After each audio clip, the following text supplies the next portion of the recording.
Hello guys, may seagull nga nanahimik diyan. Kunan ko ng picture. Diyan sa may bato. Aba yung aso ko ay nag-i-enjoy. Bugoy, mahulog ka diyan ha. Nandyan siya guys oh. Uy, hala, lumipad. Uy, meron din pala siyang kasama. Yeah. So ito guys ang Bodega Bay. Yan, ako po ay malapit na po sa may Spad Marina. After nung may kahoy-kahoy dyan, yan, Spad Marina na po dyan. At saka I like the sunset skies. Napaka-clear guys, look at that, very beautiful. Kaya, kailangan kong ma-record yan, ma-document. That is good to remember. It would be very nice to remember. Napaganda ng sunset.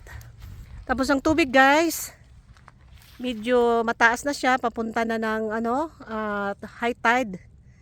Mamayang gabi, so baliktad na siguro din guys kasi tayo po ay papasok na sa autumn. Kaya umiba na naman yung style ng ating low tide, high tide at saka medyo naka 1 week na po after the full moon, kasi kapag after the full moon ang luwag ng dito yung low tide. Manipis ang tubig. So ngayon guys, hindi kami umabot ng low tide nga, talagang manipis na dyan, halos wala ng tubig dyan. Yung area na lang na daanan ng sakyan.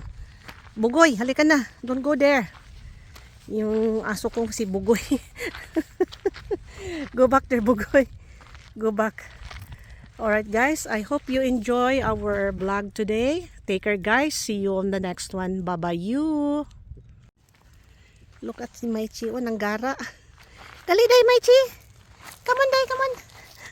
Nanggara si Maichi. Day, Maichi. Come on, Day. Come here. Garaa, oy.